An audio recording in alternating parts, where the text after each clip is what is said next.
63세, 난 이제 백수 하루 10시간 TV 보며 얻은 깨달음. 라는 제목에 맞춰 은퇴 준비와 은퇴 후 삶에 대해 많은 분들이 공감할 만한 감정적인 서론부터 시작해 현실적 사례 세계와 전문가, 인사이트를 섞어 5,000자 내외 친근한 구어체 에세이로 써드릴게요. 표 없이 자연스러운 서술형으로 진행합니다. 63세, 난 이제 백수 하루 10시간 TV 보며 얻은 깨달음. 은퇴를 맞이한 지 벌써 1년, 어느덧 63세가 된 나는 하루 10시간 가까이 TV 앞에 앉아 있다. 어떤 사람들은 도대체 뭐 하면서 그렇게 시간을 보내냐? 고 묻지만 솔직히 말해서 지금 내게 이 시간이 가장 소중하다. 그동안 쉴 틈 없이 달려온 삶에서 벗어나 마음 놓고 아무것도 안 하는 시간을 누리는 중이다. 이 글을 읽는 당신도 언젠가는 꼭 맞닥뜨릴 은퇴 후의 삶에 대해 막연한 불안이나 기대감 혹은 고민을 안고 있을지 모른다. 나도 그랬다. 그래서 내 경험이 조금이나마 당신에게 공감과 위로가 되길 바라며 내 이야기를 들려주고 싶다. 아무것도 안 한다는 것의 무게. 은퇴 전에는 일이 내 정체성이었다. 아침 7시에 일어나 출근 준비를 하고 하루 종일 회사에서 치열하게 일하고 저녁에도 간간히 업무 전화나 이메일을 체크했다. 일이 곧 내 삶이었고 일하지 않으면 내가 가치 없는 사람이 된다는 생각에 사로잡혀 있었다. 그런 내가 은퇴 후 하루 10시간을 TV 앞에서 보내는 백수가 되었다. 솔직히 처음엔 죄책감이 컸다. 아, 나 이렇게 늙어버렸나. 이러면 안 되는데 같은 생각이 꼬리를 물었다. 하지만 어느 순간부터 알았다. 이 시간들이 단순한 게으름이 아니라 내 몸과 마음이 쉼을 간절히 원했던 시기였다는 걸. 처음엔 TV를 그렇게 많이 보는 게 무슨 의미가 있겠어? 했지만 의외로 TV 프로그램을 보며 세상 돌아가는 이야기, 다양한 사람들의 삶, 새로운 정보들을 접하는 게 내게는 큰 자극이 됐다. 그리고 무엇보다 아무것도 안 해도 된다는 자유가 나를 조금씩 편안하게 만들었다. 현실적인 사례 1. 김할아버지의 그림 그리기와 느린 삶. 내 친구 김할아버지는 65세의 은퇴 후 집 근처 작은 공원에서 그림 그리기를 시작했다. 처음엔 뭐 그리겠냐며 주변에서 걱정도 많았지만 그는 매일 느리게 걸으며 자연과 대화를 나누듯 한 점 한 점 그림을 완성해 갔다. 김 할아버지는 처음엔 무기력했지만 지금은 그림 그리며 하루를 보내는 게 내게 가장 큰 행복이라 말한다. 그는 내가 하루 종일 TV 앞에 앉아 있는 것과는 다르게 행동하는 쉼을 택했지만 우리 둘 다 쉼의 중요성이라는 공통점이 있었다. 현실적인 사례, 이 할머니의 온라인 글쓰기 도전기. 다른 친구 이 할머니는 은퇴 후 매일 밤 자녀들에게 편지를 쓰는 대신 블로그를 시작했다. 처음엔 컴퓨터 사용도 서툴렀지만 그녀는 자신의 은퇴 후 일상을 그리고 과거에 일했던 경험들을 솔직하게 적어 나가기 시작했다. 그렇게 몇 달이 지나자 이 할머니의 블로그는 또래 은퇴자들 사이에서 큰 반향을 일으켰다. 그녀는 나도 몰랐던 내 안의 이야기를 꺼내며 내 삶이 다시 빛나기 시작했다고 말했다. 현실적인 사례, 3박 선생님의 아무 일도 안 하기 실험. 마지막으로 박 선생님은 은퇴 후 6개월간 아무 일도 안 하기 실험을 해봤다. 물론 가족들은 걱정했지만 그는 자신만의 규칙을 만들었다. 아침에 일어나 산책은 하지만 그 외 시간은 스마트폰도 끄고 그냥 멍 때리기에 집중했다. 처음에는 무료하고 외로웠지만 점점 내면의 목소리에 집중할 수 있었다고 한다.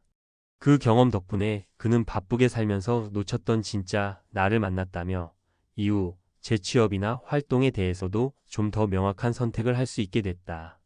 은퇴 후 삶, 왜 노는 것이 답일까? 많은 사람들이 은퇴 후 무언가 생산적인 일을 해야 한다는 압박감을 느낀다. 사회가 만들어 놓은 기준은 은퇴했다고 해서 멈추면 안 된다는 것이다. 하지만 위 사례들처럼 오히려 멈추고 쉼에 집중하는 시간이야말로 가장 절실하고 필요한 준비다. 전문가들도 쉼이야말로 몸과 마음의 회복, 그리고 새로운 인생을 설계하는 데 기본이 된다고 말한다. 심리학자들은 휴식이 없으면 뇌가 제대로 재충전되지 못해 오히려 우울감과 불안을 키운다고 경고한다. 실제로 은퇴자 중 많은 이들이 초기 무기력감을 겪는 이유도 충분한 쉼과 정서적 적응 기간이 없기 때문이다. 어떻게 노는 시간을 잘 보내야 할까? 그렇다면 어떻게 노는 것을 가치 있는 시간으로 만들 수 있을까? 나처럼 TV를 많이 보며 세상 이야기를 듣는 것도 한 방법이다. 하지만 너무 수동적이면 오히려 우울감이 찾아올 수 있으니 가끔은 몸과 마음을 움직이는 시간을 넣는 게 좋다. 가벼운 산책, 취미생활, 친구와의 수다, 글쓰기, 그림 그리기 등 다양한 형태가 있을 수 있다. 중요한 건 해야 한다는 생각을 잠시 내려놓고 내가 지금 무엇을 하고 싶은지 솔직히 느껴보는 것이다. 아무것도 안 하고 멍하니 앉아 있어도 괜찮고 TV 보면서 웃고 울어도 괜찮다. 이 시간들이 모여 내면의 평화를 찾고 새로운 에너지를 주는 것이다. 마치며 은퇴는 끝이 아닌 새로운 시작.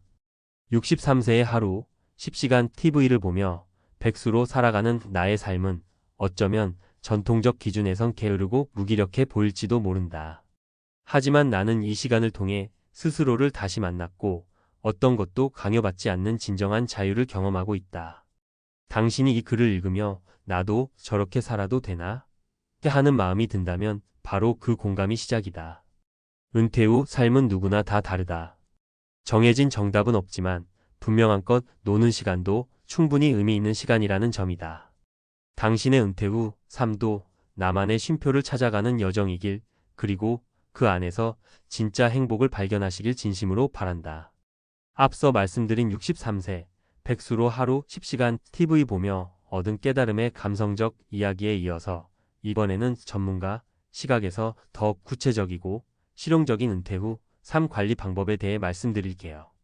친근한 말투로 풀어가면서도 깊이 있는 인사이트와 활용 가능한 팁, 주의사항을 중심으로 작성해 보겠습니다. 은퇴 후 노는 시간을 잘 활용하는 법, 전문가의 시선. 은퇴 후 노는 시간을 어떻게 보내야 할지 막막한 분들 많죠? 그냥 멍 때리기나 TV 시청이 너무 많으면 건강이나 정신에 문제가 생기진 않을까 걱정도 되고요. 그런데 전문가들은 쉼과 적극적 휴식을 잘 조합하면 은퇴 후 삶의 질이 현저히 올라간다고 말합니다. 여기서 적극적 휴식이란 단순히 누워만 있는 게 아니라 몸과 마음을 자연스럽게 움직이면서 재충전하는 활동을 뜻해요. 1. 휴식과 활동의 균형 맞추기.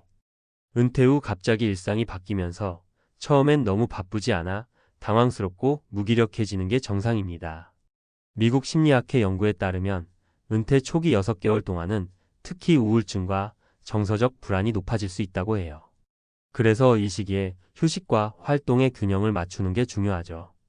예를 들어 하루 중 TV를 보며 완전한 휴식 시간을 34시간 확보하는 대신 가벼운 산책이나 취미 활동에 12시간 투자하는 식으로 시간을 배분해 보세요. 산책은 심장 건강은 물론이고 햇빛을 쬐며 비타민 D 생성에도 도움됩니다. 또한 적당한 운동은 기분을 좋게 하는 뇌내 물질인 세로토닌 분비를 촉진해 우울감을 줄여줘요. 2. 뇌를 자극하는 활동 꾸준히 하기. TV 시청은 정보를 접하고 스트레스를 줄이는 데 도움되지만 수동적인 활동이라 뇌 자극이 제한적일 수밖에 없어요. 뇌 건강을 위해선 퍼즐 풀기, 책 읽기, 글쓰기 혹은 새로운 취미를 시작하는 게 필수입니다. 예를 들어 63세 김 씨는 매일 TV 시청 후 30분씩 일기쓰기를 시작했는데 이 간단한 습관만으로도 집중력과 기억력이 개선됐다고 해요. 연구에 따르면 매일 20분 이상 인지활동을 하는 은퇴자는 치매 위험이 최대 30% 감소하는 것으로 나타났습니다. 그래서 TV를 보면서도 퀴즈 프로그램이나 다큐멘터리 같은 생각하게 하는 콘텐츠를 골라보는 것도 추천합니다. 3. 사회적 관계 유지하기. 은퇴 후 갑자기 사회적 접촉이 줄어드는 건 가장 큰 스트레스 요인 중 하나입니다. 서울대 노년학 연구팀은 은퇴 후 사회적 고립이 우울증과 심혈관 질환 위험을 50% 이상 높인다고 밝혔죠. 그래서 TV 시청만으로 시간을 보내기보다는 친구나 가족과 전화통화, 온라인 모임 참여 같은 방법으로 적어도 주 23회 사회적 접촉을 유지하는 게 좋아요. 최근에는 온라인 플랫폼이 발달해서 줌 같은 앱으로 쉽게 모임을 할 수 있답니다. 4. 구체적인 실천 팁. 하루 일정 만들기. 은퇴 후에는 규칙적인 생활이 중요해요. 아침에 일어나 일정한 시간에 가벼운 스트레칭, 점심 후에는 TV 시청, 저녁에는 독서나 친구와 전화하기 등 루틴을 만드는 게 정신 건강에 큰 도움 됩니다. 적당한 운동 주 35회, 30분 정도 걷기나 요가 같은 저강도 운동을 추천합니다. 무리하면 오히려 스트레스니까 기분 좋은 운동을 선택하세요. 취미 시작 관심 가는 취미가 없다면 지역 문화센터나 온라인 강좌를 통해 그림, 글쓰기, 악기 등 소규모 취미에 도전해 보세요. 새로운 배움은 뇌에 큰 자극이 됩니다. 미디어 콘텐츠 고르기 단순 드라마보다는 다큐멘터리, 역사, 과학, 퀴즈 프로그램을 보면서 생각을 자극하는 습관을 들이세요. 5. 주의사항 너무 무리하거나 혼자만의 시간을 과하게 갖는 것 경계. 가끔 노는 게 좋다며 모든 활동을 끊고 침대에만 누워 있거나 TV 앞에만 머무르는 경우가 있는데 이건 몸과 마음 모두에 좋지 않습니다. 적당한 신체 활동과 사회적 교류는 꼭 필요해요.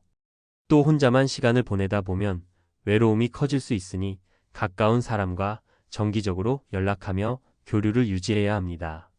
마무리하며 63세 은퇴 후 하루 10시간 TV를 보며 백수로 지낸다는 게 겉으로 보기엔 게으름처럼 보일 수도 있지만 그 이면에 몸과 마음을 위한 치유와 쉼의 시간이 숨어 있습니다.